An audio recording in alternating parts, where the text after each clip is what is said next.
जय धर्मेश, जय सेवा, जय मल्हार, जय भीम, जय ज्योती. आज आपण धनगर समाजाच्या, धनगर जमातीच्या गौरवशाली इतिहासाबद्दल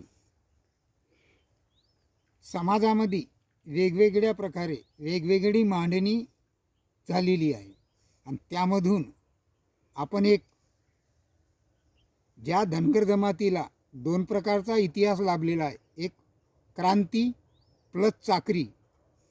आता हा इतिहास नेमका कोणता आपण स्वीकारला पाहिजे हे आपण चिंतन करण्याच्या दृष्टीने किंवा लोकांपर्यंत सत्य काय आहे बा हे जाण्याच्या दृष्टीने ह्या व्हिडिओ बनवता. आणि माझं असं एक म्हणणं आहे की ज्या प्रकारे आपल्याला क्रांती प्लस चाकरी याच्यापर्यंत जाण्यासाठी ज्या प्रकारे आपल्या जडणघडणला भूतकाळ, भविष्यकाळ आणि वर्तमान काळ अशा ह्या तीन गोष्टीची जे सांगड करून आपलं जडणघडण चालत असतो, आपण जो भूतकाळात गेलेला जो क्षण आहे त्याला काहीतरी डोळ्यासमोर ठेवून भविष्यात काय होणार, हे वर्तमानात काय चालू आहे, या सर्व जडणघडींवर चालत असतो. मग आपल्याला क्रांती प्लस चाकरी हा जर इतिहास समजून घ्यायचा असेल तर आपल्याला पूर्वी भूतकाळात जावं लागेल. आता भूतकाळात जात असताना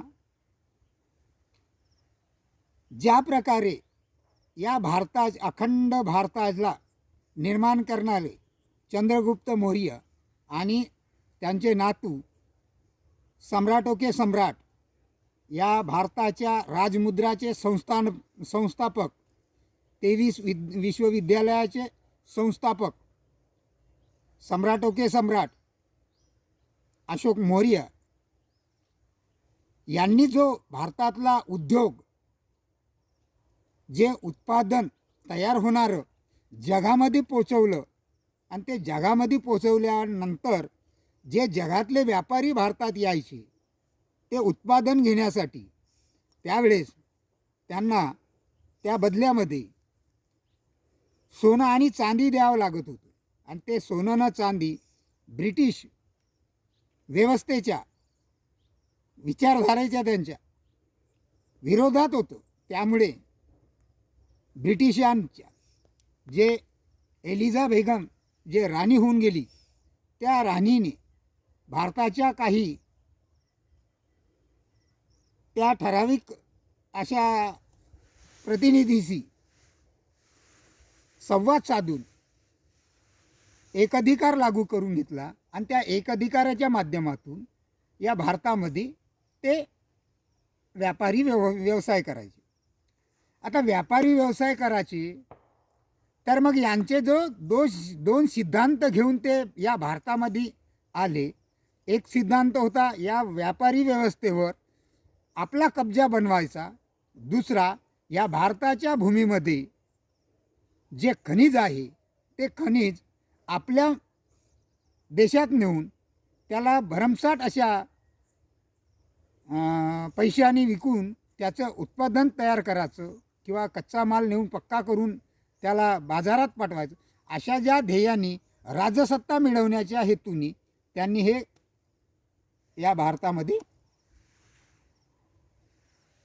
व्यवसाय सुरू केला. मग त्याने व्यवसाय सुरू केला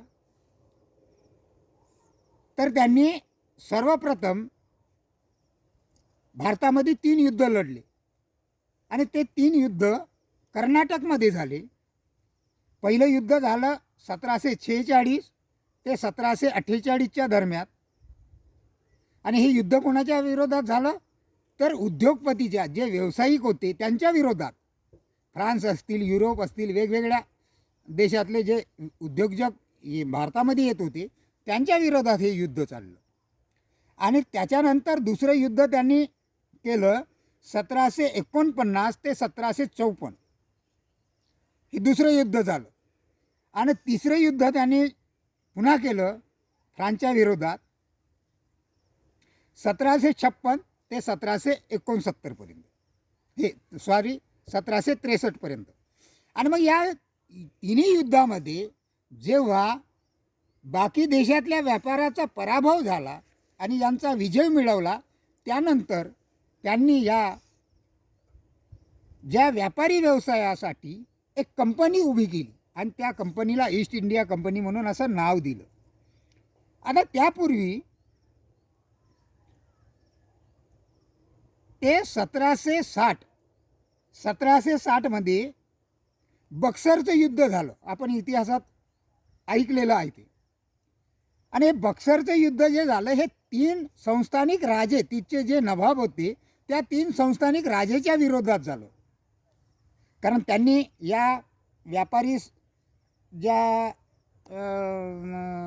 याच्यावर होता त्यांनी त्यांचा कब्जा करून घेतला ब्रिटिशांनी. आता दुसरा कब्जा होता राजसत्ता. मग राजसत्ता मिळवण्यासाठी बक्सरचं युद्ध झालं आणि 1760ला हे बक्सरचं युद्ध झालं. आणि 1760लाच काही महिन्याच्या बाद वाडिवतचं युद्ध झालं.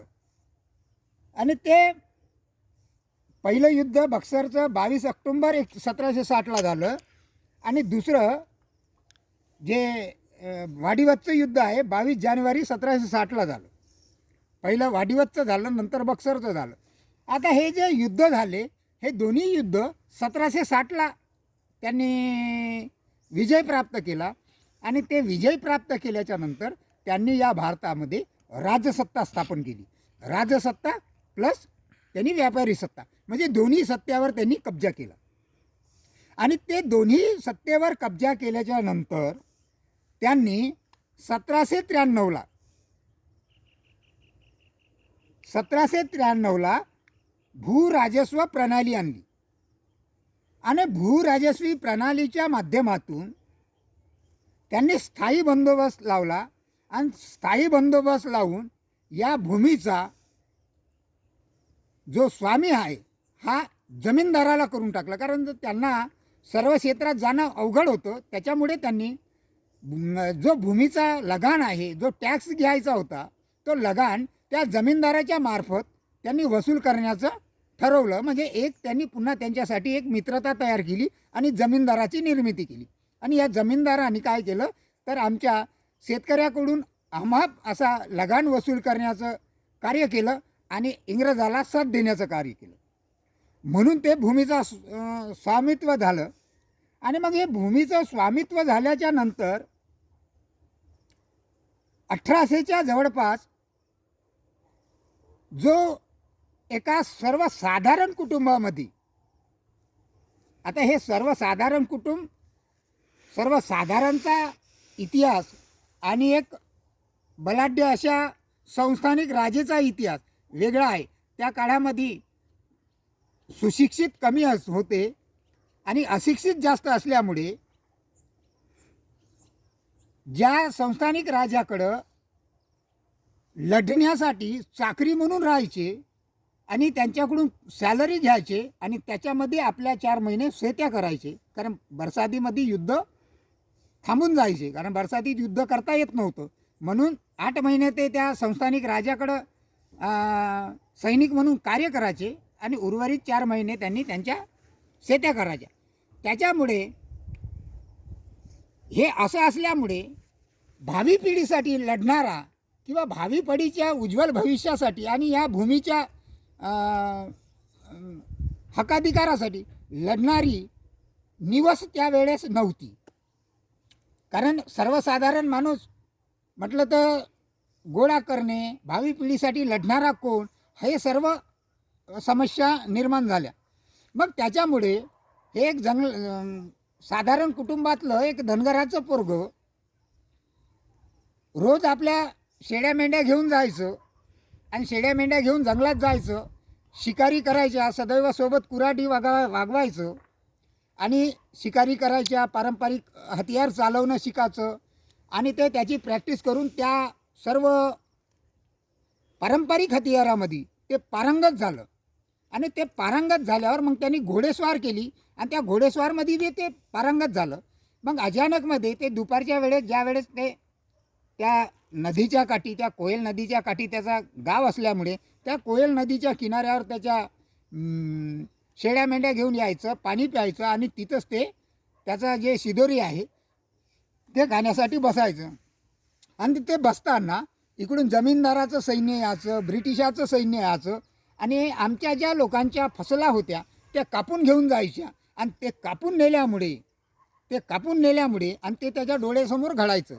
आणि ते कापून नेल्यामुळे तो जेव्हा संध्याकाळी घरी यायचा त्यावेळेस गावामध्ये उपाशी लोक झोपायचे, कारण तर त्यांच्या घरी खायला अन्नच नाही राहायचं, कारण त्यांची फसल सर्व हे ब्रिटिश आणि जमीनदार कापून घेऊन जायची. आणि ते कापून नेल्यामुळे त्या उपासामुळे अर्ध्या लोकांचे निधन व्हायचे. आणि मग ते निधन त्यानं स्वतः डोळ्यांनी बघायचं. आणि डोळ्यानं बघितल्याच्या नंतर तो ज्यावेळेस त्याला काहीतरी वाटायचं, मग तो एकांतवासात राहणं शिकला. आणि तो एकांतवासात राहिल्यानंतर त्याच्या लक्षात आलं का आपण याच्यावर मात कशी केली पाहिजे. म्हणून मग त्यानं 1800 मध्ये हे लढाई उभी केली. आणि त्यानं लढाई म्हणजे आता कसं सर्वसाधारण घरच्या मुलाला पैसा आणि हे एवढं सारं करणं खूप काही अवघड आहे. तरी पण त्यानं त्याच्या जे प्रेरणा होती त्याच्या हृदयात जो यांच्या विरुद्ध जो अन्यायाच्या विरुद्ध जो लढा चालू होता तो लढा अतिशय तीव्रतेचा असल्यामुळे त्यानं ते लढाई सुरू केली. आणि लढाई सुरू केली या स्थायी बंदोबस्तच्या विरोधात. म्हणजे आम्ही भूमीचे स्वामी असताना हा जमीनदार भूमीचा स्वामी कसा, याच्यावर ते लढाई चालू झाली. आणि त्या लढाईच्या माध्यमातून त्यानं मग लोकांना प्रबोधन केलं. अन्याय काय आहे, अत्याचार काय आहे, अन्याय कोण करतो, अत्याचार कोण करतो आणि आपली फसल कोण कापून नेतो आणि त्यामुळे आपलं काय नुकसान होत आहे, आपल्या घरी जे निधनं होत आहे हे कशामुळे होत आहे, हे सर्व त्याने त्या लोकांना पटवून दिलं. आणि ते लोकांना पटवून दिल्याच्या नंतर हे भूमीचं स्वामित्व वाचवण्यासाठी आणि भावी पिढीच्या उज्ज्वल भविष्यासाठी हे करण्यासाठी त्यांना प्रेरित केलं. आणि ते एक विशाल असं संघटन तयार केलं. आणि त्या संघटनला स्वतःच प्रशिक्षण दिलं आणि स्वतःच त्यांना गुरिल्ला नीती शिकवली. आणि त्या गुरिल्ला नीती शिकवून जमीन जंगलचा खडानं खडा माहीत असलेलं सर्व सैन्य तयार करून त्या ब्रिटिशाच्या विरोधात, त्या जमीनदाराच्या विरोधात लढा उभा केला. आणि मग हा लढा उभा केला म्हणून ब्रिटिशांनी सन 1820 मध्ये रयतवाडी बंदोबस्त केला. आणि रयतवाडी बंदोबस्तमध्ये या जो भूमी कसेल त्यालाच त्या भूमीचं स्वामित्व म्हणून त्यांना बहाल केलं. परंतु लूटमार चालूच होती, लगान चालूच होता. म्हणजे एखादा जर शेतकरी टॅक्स भरत नसतील तर त्याला ते जमीन सावकाराकडे गहाण ठेवता येईल आणि त्या गहाण ठेवून त्याच्यावर कर्ज घेऊन ते लगान भरायचे. अशी व्यवस्था त्यावेळेस त्यांनी चालू केली. म्हणजे ब्रिटिशांनी पहिला सोबत घेतलेला गडी जमीनदार आणि जमीनदाराच्या नंतर त्यांनी सोबत घेतला सावकार.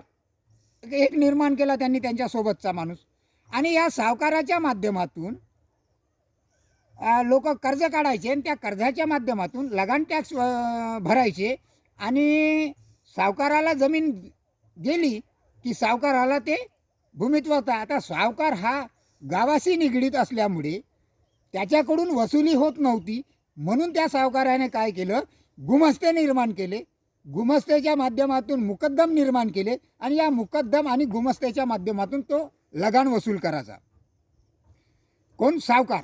म्हणजे यांची फौज किती झाली आणि हे सगळे कोणासाठी करत होते, ब्रिटिशासाठी. ब्रिटिशला द्यायचे आणि स्वतः ठेवायचे. म्हणजे त्या ईस्ट इंडिया कंपनीसोबत जमीनदार मिळला, सावकार मिळला, गुमास्ता मिळला आणि मुकद्दम मिळला. आणि संस्थानिक राजे तर पहिलेच मिळले होते, कारण संस्थानिक राजे मांडलिंग झाले म्हणून तर भारतावर त्यांनी राज्य करण्यासाठी सुरुवात केली ना. आणि मग एवढं सारं जर केलं आणि एवढ्या साऱ्या माध्यमातून जेव्हा त्यांनी आमच्यावर अन्याय अत्याचार करायला लागले त्यावेळेस मग पुन्हा ताकदीनं जेव्हा काही ठिकाणी रयतवाडी बंदोबस्त ज्यावेळेस लावला आणि त्यावेळेस पुन्हा त्यांनी जेव्हा लुटण्याचं काम केलं त्यावेळेस या बुधू भगतचं संघटन अतिशय ताकदीनं त्यांच्यासोबत लढणं सुरू केलं. म्हणजे संस्थानिक राजेच्या सैन्यासोबत, ब्रिटिशाच्या सैन्यासोबत, सावकाराच्या सैन्यासोबत, जमीनदाराच्या सैन्यासोबत आणि त्या गुमस्त्यासोबत आणि मुकद्दमाच्या त्या संघटनासोबत. म्हणजे एवढ्यासोबत जर लढायसाठी तो एक संघटन तयार केला, कुठलाही मोबदला न देता, त्या काळात मोबदल्याची व्यवस्था असताना सुद्धा भावी पिढीच्या उज्ज्वल भविष्यासाठी कसं लढायचं त्याची प्रेरणा या सर्व महापुरुषांनी समोरच्या काळात घेतलेली आहे. आता हे लढण्यासाठी ज्या वेळेस त्यांनी लढले आणि लढल्यावर हे कुठेही न थांबता दिसले, त्यामुळे 1822मध्ये त्यांनी मग महालवाडी बंदोबस्त आणला आणि त्या महालवाडी बंदोबस्तमुळे त्या लोकांनाच बहाल केलं का तुम्हीच या भूमीचे स्वामी, तुम्हीच हे करा. परंतु त्याच्या माध्यमातून पुन्हा लगान टॅक्स लागू केला आणि या स्थायी बंदोबस्तमुळे बंगाल, बिहार, उडीसा, उत्तर प्रदेश, बनारस, उत्तर कर्नाटक अशा भूमीवर 55% अशा भूमीवर लगान लावला, 89% आणि त्या माध्यमातून 34 लाख प्रौढ लगान त्यांनी वसूल केला आणि त्या काळी 30 लाख ते 40 लाख शेतकरी आमचे होते. मग अशा प्रकारे एवढ्या मोठ्या शेतकऱ्यावर अन्याय करण्यासाठी तेव्हाचा जो क्रांतीचा इतिहास आहे आणि चाकरीचा इतिहास आपण जो म्हणतो, तर क्रांतीचा इतिहास कोणता, तर एका सर्वसाधारण कुटुंबातल्या पोरानं जर हे क्रांती केली आणि बलाढ्य अशा इंग्रजाला त्या रांचीमध्ये तो जोपर्यंत होता तोपर्यंत ठाण मांडता आलं नाही, हे दहशत त्यानं निर्माण केली आणि या बुधुभगतसाठी मग त्यांनी 1000 रुपयाचं इनाम त्याच्यावर घोषित केलं होतं की बाबा याला जिंदा ना मुर्दा पकडा म्हणून.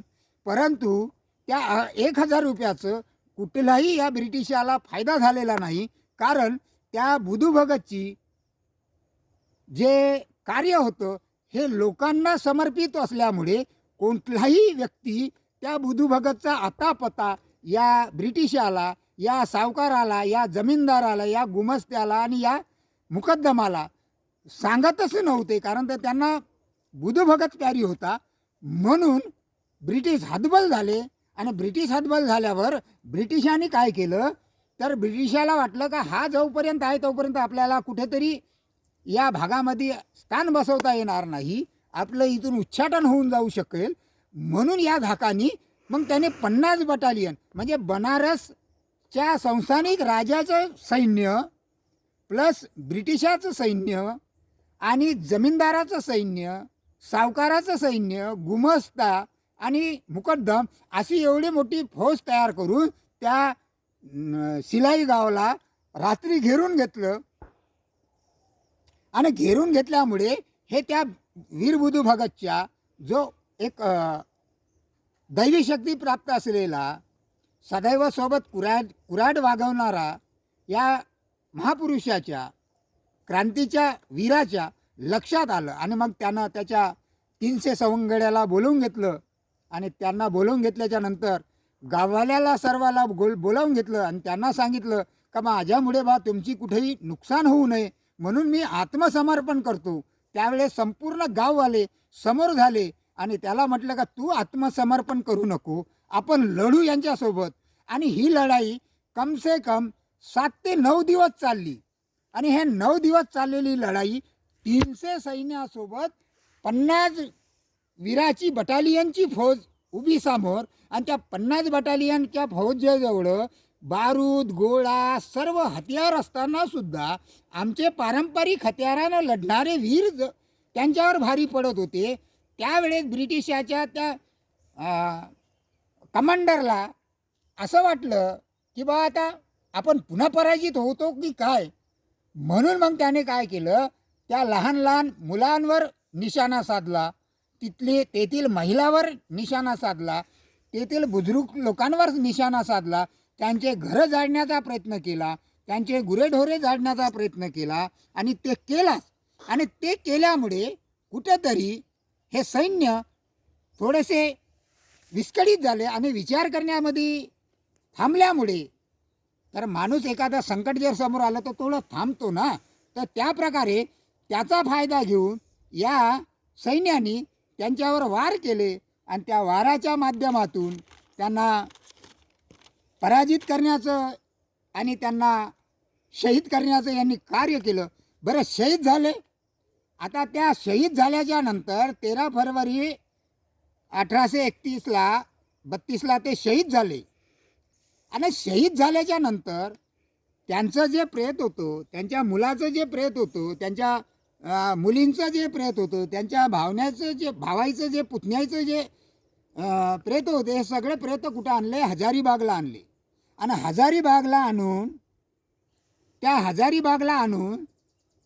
हजारीबागच्या बाजारामध्ये बाकीच्याचे जे शिर त्यांनी धडा वेगळे केले आणि त्या शिराला काठीमध्ये लटकवून पूर्ण बाजारात फिरवले.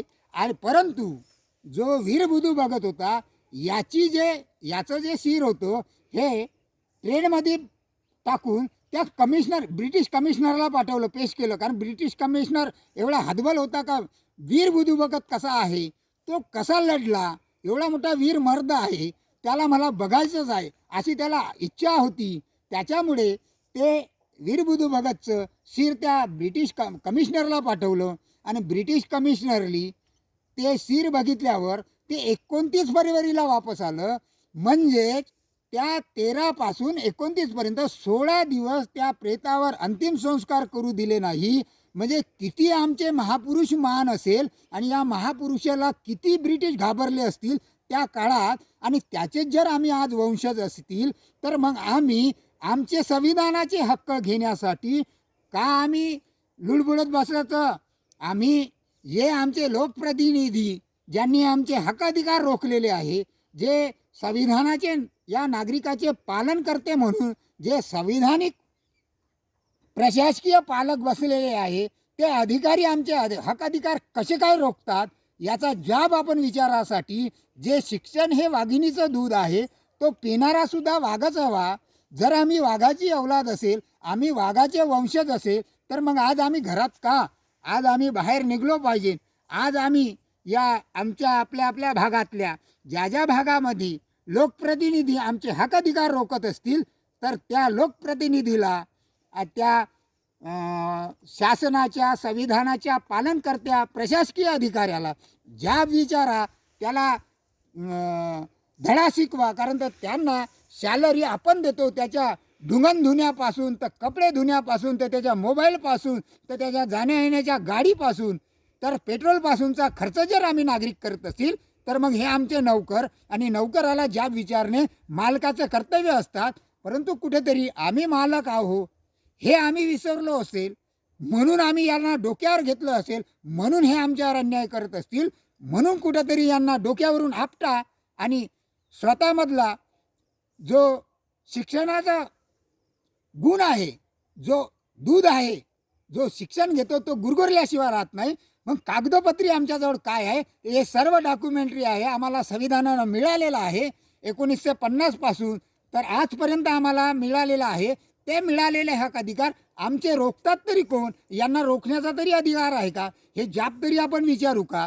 मग त्याच्यानंतर त्या बुधू भगतपासून समोर जे क्रांती घडली तर सिद्धू मुर्मू यांचा जन्म आहे 1815ला आणि त्यांनी शहीद झाले 1850ला.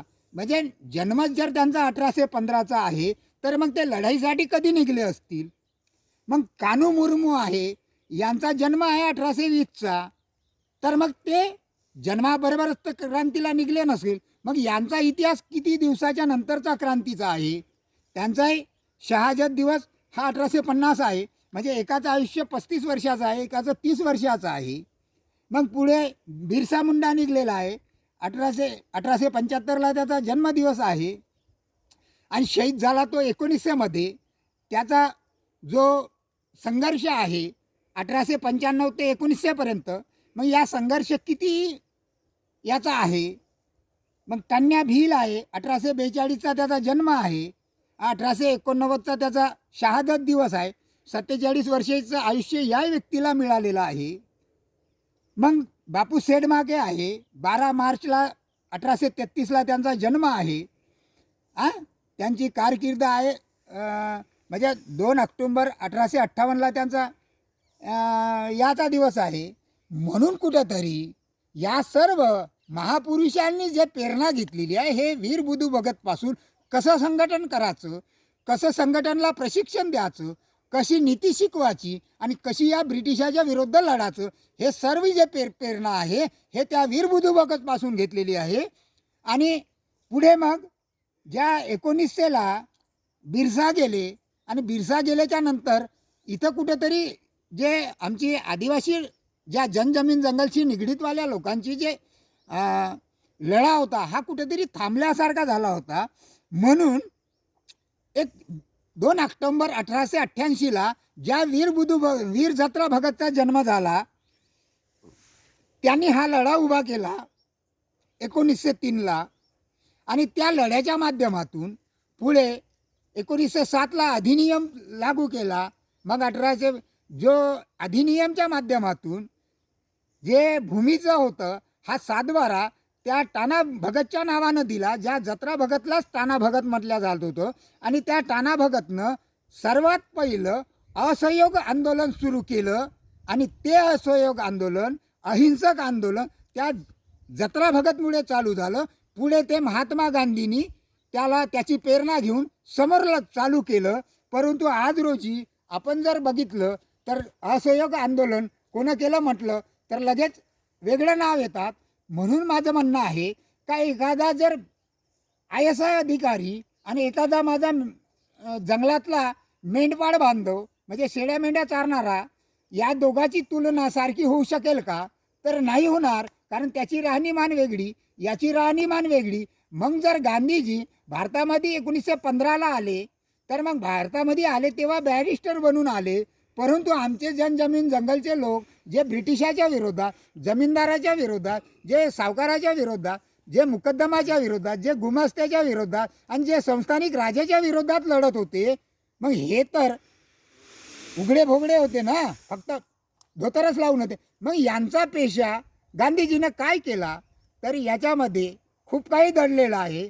आपण ज्या जमातीत जन्माला आलो त्या जमातीचा इतिहासाचा आणि भूगोलाचा जो प्रचार करण्याची जे क्रांती आहे, जे ऋण आहे ते आपण फेडलं पाहिजे आणि क्रांतीचा इतिहास आपण स्वीकारला पाहिजे. परंतु आज रोजी चाकरीचा इतिहास मोठ्या जोरानं आपले इतिहासकार मांडतात. परंतु चाकरीच्या इतिहासामधून आमच्यासाठी काही मिळालेलं नाही. आमचा संघर्षाचा इतिहास काही दिसत नाही. परंतु लोकांसाठी त्यांनी लढलेला इतिहास तिथं दिसतात. म्हणजे आज रोजी जे आमदार आहे, जे खासदार आहे, हे आमदार खासदार भलाई आमचे आहे, परंतु ते कोणाची तरी चाकरी म्हणून पक्षाची चाकरी करतात. तसाच इतिहास तो तेव्हाचा असू शकतात असं माझं म्हणजे मी समजतो. तर मला तुम्ही सांगा, OBCचे 112 आमदार आहे, खासदार आहे आणि SC STचे 131 खासदार आहे. मग हे टोटल जर मिळाले तर 243 खासदार होतात. मग संसदेमध्ये SC ST OBC याच लोकांचे ज्या अन्याय अत्याचार होतात यांच्या सोयीसुविधा रोखण्याचा प्रयत्न करतात. मग हे कुठून होत आहे तर मग हे कोण्यातरी पक्षाचे चाकरी केलेले असतील. मग हे चाकरी करणाऱ्याचा इतिहास आपण क्रांतीचा समजायचा का?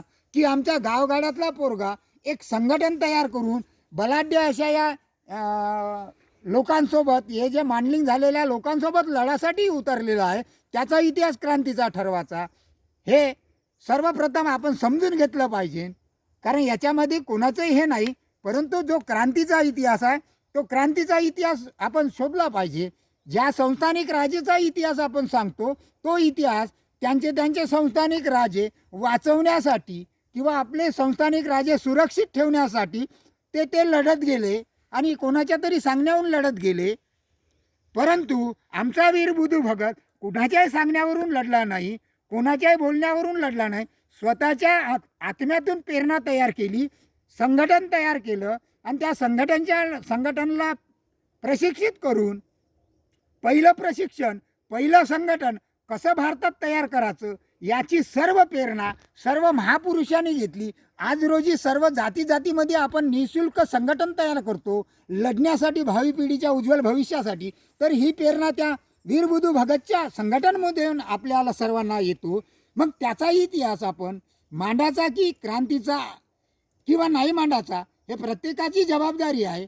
परंतु असं कुठेतरी होत नाही. या सर्व लोकांनी त्या इतिहासावर पडदा टाकण्याचं कार्य केलेलं आहे. म्हणून कुठेतरी आज रोजी आपल्याला काळाची गरज आहे. तो इतिहास जो इतिहासावर पडदा टाकलेला आहे तो इतिहास पडदा फेकून बाहेर काढून लोकांपर्यंत मांडण्यासाठी आपण कशा पद्धतीचं समोर आलो पाहिजे आणि तो इतिहास लोकांपर्यंत पोहोचवला पाहिजे. कारण क्रांतीचा इतिहास हा क्रांतीचाच असू शकते, परंतु चाकरीचा इतिहास हा कधी क्रांतीचा होऊ शकत नाही. आज रोजी जे आपल्याला चित्र दिसतात, एखादा आमदार जर पॉवरमध्ये असेल तर तो कोणालाही घाबरत नाही. मग तो त्याच्यासमोर मोठा राष्ट्रपती येऊ द्या की प्राईम मिनिस्टर येऊ द्या की अन्य कोणी येऊ द्या, तो कोणालाही घाबरत नाही.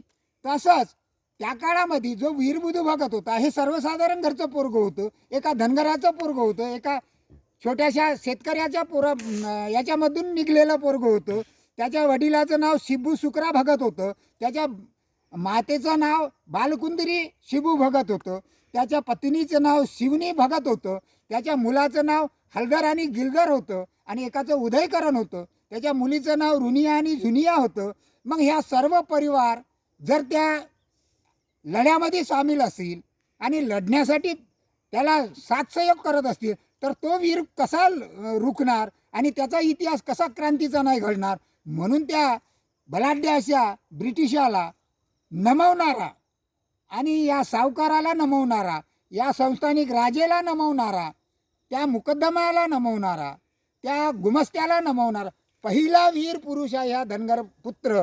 आणि मग त्या धनगर पुत्राचा इतिहास समोर मांडला की आज रोजी काळाची गरज आहे. कारण जो शत्रू आमच्या समोर रणमैदानात या प्रस्थापित लोकप्रतिनिधीनं उभा केलेला आहे तो शत्रू आमच्याच जनजमीन जंगलचा आहे का की नाही. आणि तो शत्रू जर बलाढ्य अशा ताकदीनं आम्हाला विरोध करत असेल आमचे संविधानिक हक्क अधिकार घेण्यासाठी तर मग त्याचा इतिहास खरंच जनजमीन जंगलशी निगडीत आहेत का याची बी कुठेतरी आपल्याला चौकशी करावं लागेल. आणि त्या शत्रूच्या समोर आमचा क्रांतीचा इतिहास मांडणे काळाची गरज आहे. जर तो क्रांतीचा इतिहास समोर मांडला तर शत्रूच रणमैदानात राहणार नाही, म्हणजे शत्रूच राहणार नाही म्हणजे आमचे हक अधिकार आम्हाला तुरंत मिळून जाईल. कारण शत्रूच मैदानात नसला तर विजय नक्कीच आहे. म्हणून माझं तुम्हाला हात जोडून आणि कडकडीची विनंती आहे, हा व्हिडिओ जे कोणी लोक बांधव बघत असतील त्यांनी जास्तीत जास्त हा व्हिडिओ लोकांपर्यंत पोहोचवायचा प्रयत्न करा. तुमच्यावर हे जबाबदारी आहे. आणि लोकांना सांगा आणि जे शिकलेले बांधव आहे त्याने घराच्या बाहेर निघा आणि ज्या लोकप्रतिनिधींनी जो आमच्यासमोर शत्रू उभा केलेला आहे त्या शत्रूसमोर हा इतिहास मांडा. लोकप्रतिनिधीला जाब विचारा, आमचं संविधानिक हक्क का रोखण्यात येत आहे आणि त्या लोकप्रतिनिधीच्या माध्यमातून त्या ज्या संविधानाच्या माध्यमातून आमच्या नागरिकाची ज्या प्रशासकीय पालक म्हणून ज्या अधिकाऱ्यावर प्रशासकीय अधिकाऱ्यावर जे जबाबदारी आहे त्या प्रशासकीय अधिकाऱ्याला सुद्धा जाब विचारा. कारण तर यांना सॅलरी आम्ही आमच्या टॅक्समधून देत असतो, त्याच्यामुळे जाब विचारणे मालकाचं कर्तव्य आहे. आपण मालक म्हणून जगा, नौकर म्हणून जगा नका, चाकरी म्हणून जगू नका. एक संघर्षाचा क्रांतीचा इतिहास आपला लाभलेला आहे. त्या इतिहासाला समोर येऊन वीरबुधू भगत म्हणून लढा आणि जत्रा वीरबुधू भगत म्हणून लढा आणि कुठंतरी मात करा. या भारताचा पहिला सातबारा सम्राट अशोकाच्या नावावर, दुसरा सातबारा ब्रिटिशांनी दिलेला वीर ताना भगतच्या नावावर. म्हणून कुठे घाबराचं काम नाही. आपला इतिहास क्रांतीचा आहे. आमची संस्कृती जनजमीन जंगलशी निगडीत आहे आणि मग आमची जर संस्कृती जनजमीन जंगलशी निगडीत असेल तर आमचे हक अधिकार रोखण्याचा यांना अधिकार आहे का? आमची जात यांना बदलवण्याचा अधिकार आहे का? मग आमची जात पहिले याच्यात टाकायची नंतर त्याच्यात टाकायची हा अधिकार यांना आहे का? तर यांना ह्या अधिकार नाही. परंतु आपल्या अज्ञानामुळे आपण आपल्यामध्ये विस्कळीत जे कागदपुरावे आहे तो माध्यम न मांडता आपण वेगळा काहीतरी मुद्दा घेऊन पुढे आलेलो आहोत.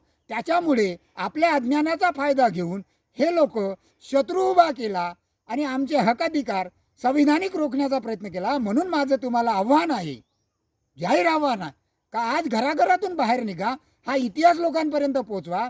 जे आपली जबाबदारी आहे, ज्या जमातीत आपण जन्माला आलो त्या जमातीचा इतिहास आणि भूगोल ज्याचा प्रचार आणि प्रसार करण्याची जे ऋण आपल्यावर पडलेलं आहे ते ऋण फेडण्यासाठी एक पाऊल पुढे येऊन क्रांतीचा इतिहास काय आहे आणि चाकरीचा इतिहास काय आहे हे लोकांना एक वेळ दाखवून द्या आणि समोर या. एवढीच तुमच्याकडून आशा आणि अपेक्षा करतो आणि थांबतो.